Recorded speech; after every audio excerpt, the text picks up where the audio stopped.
Your phone buzzes with a text from your partner, their words dripping with sarcasm, "Thanks for nothing," as usual.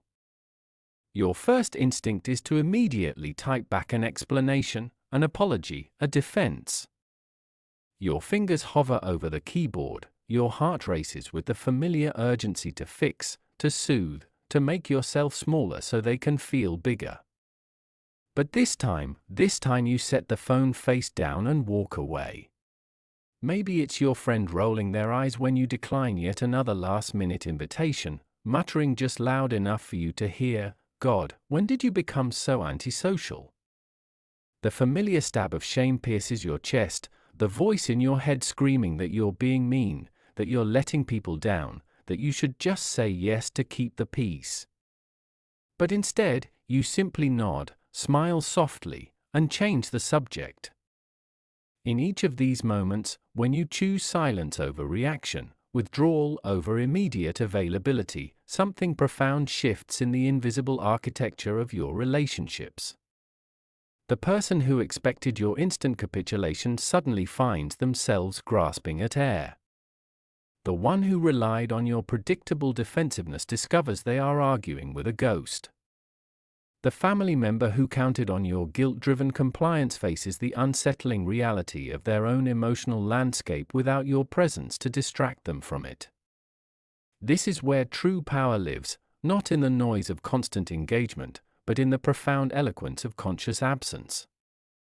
It is here, in the space between provocation and reaction, that you discover the most radical truth of all: your presence was never the gift you thought it was. It was the stage upon which others performed their own dramas of need, the canvas upon which they painted their projections, the mirror in which they avoided seeing their own reflection. This is the paradox that Carl Jung understood when he spoke of individuation, the process by which we become who we truly are. Sometimes, the most radical act of self-creation is not what we add to ourselves, but what we courageously subtract. Sometimes, the deepest connection with others comes not from our availability, but from our mysterious absence. In this exploration, we will uncover how stepping back is not retreat, but revolution. You will learn why society fears the emotionally unavailable, how impulsive reactions enslave you, and why solitude is the forge in which true strength is tempered. By the end, you will wield silence not as a shield, but as a sword, one that cuts through manipulation, illusions, and the exhausting dance of people-pleasing, leaving only the unshakable core of who you are. Society has sold you a poison disguised as virtue, the idea that your worth is measured in your constant accessibility. From childhood, you were praised for being easygoing, for never making a fuss, for saying yes when your soul whispered no. You learn to equate being needed with being loved, to mistake exhaustion for purpose. But here is the truth they never taught you: the availability without boundaries is self-erasure. Every time you cancel your own plans to accommodate someone else's whims, every time you answer a message at midnight to prove your devotion, every time you swallow your anger to keep the peace, you carve away another piece of yourself. You become a ghost in your own life, haunting the edges of other people's expectations. And the world, sensing your desperation to belong, rewards you with crumbs, just enough to keep you starving, never enough to fill you. But what if you stopped? What if, instead of racing to meet every demand, you let the phone ring? What if you allowed others to sit with their discomfort instead of rushing to fix it? The moment you do, a revelation strikes: the people who claim to need you needed your compliance, not you. And that is the first step toward freedom. Every reaction is a surrender. When someone criticizes you and you lash out, when guilt is wielded like a blade and you fold, when a passive-aggressive comment hooks you into a pointless debate, you are not speaking. You are being spoken through. Carl Jung called this psychic energy the currency of your soul. And like any currency, it can be stolen. Think of the last time you wasted hours dissecting a text message, rehearsing arguments in your head, or twisting yourself into knots to prove your innocence to someone who wanted to misunderstand you. That was not dialogue.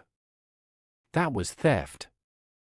Emotional vampires do not drain you in grand gestures, they siphon you drop by drop through your own unchecked reactions.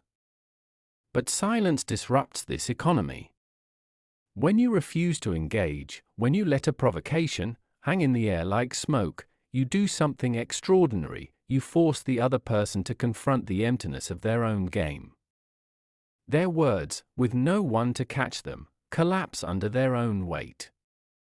And you? You remain intact. Unspent. Powerful. Before we continue, I'd love to take a moment to sincerely thank you for being part of this journey toward personal beauty and endless growth. Your support truly means the world to me. If you enjoyed the content, please consider hitting that like button, subscribing to the channel, and sharing this video with others who might find it helpful. Your engagement is what keeps this channel growing and allows me to continue creating content for you. Now let's get back to the video. Here is the litmus test of every relationship. What happens when you stop chasing? When you are no longer the one initiating, reassuring, or apologizing? Pay attention. The backlash will tell you everything. Accusations of coldness. Whispers that you've changed. Sudden love bombing after weeks of neglect. These are not signs you've done wrong. They are proof you've done right. Manipulators, energy thieves, and emotional freeloaders rely on one thing: your predictability. The moment you become a mystery, their control cracks. Their anger is not at your absence, it is at their own sudden irrelevance. Jung called this projection, the act of placing onto others what we refuse to see in ourselves. When someone screams, "You're selfish," for setting a boundary, they are confessing their own fear of losing your service. When they sigh, "You're so distant now," they are mourning the loss of a puppet. Let them. Their discomfort is not your responsibility. It is their reckoning. Individuation, Jung's term for becoming who you truly are, is not a group activity. It requires periods of aloneness, not the loneliness of abandonment, but the sacred solitude of self-creation. This is where the magic happens. In the quiet, you hear your own voice again. Not the one trained to appease, but the one that knows, with unshakable certainty, what you will and will not tolerate. History's most transformative figures understood this. Nietzsche wandered the Alps for years, writing in isolation. Emily Dickinson turned her bedroom into a cathedral of poetry, engaging with the world only through letters. Mandela survived prison by retreating inward, emerging not broken, but fortified. These were not acts of weakness. They were acts of reclamation.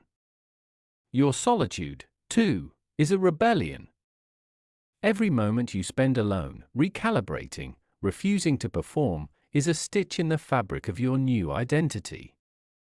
And when you return, if you choose to, it will be on your terms.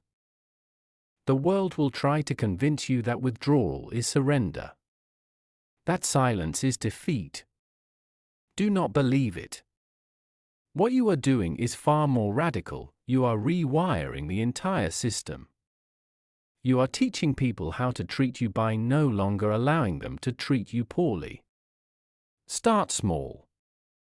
Let one text go unanswered. Decline one invitation without apology. Watch the sky not fall. Then go further. Become a question mark in the lives of those who assumed they had you figured out. And when the guilt creeps in, when the old voices hiss that you are failing, that you owe the world your exhaustion, remember this: you do not exist to be consumed. You are not a resource to be mined. You are a force, and forces cannot be controlled. They can only be respected. So step back. Let silence do what words never could. And watch as the life you were meant to live finally begins to rise.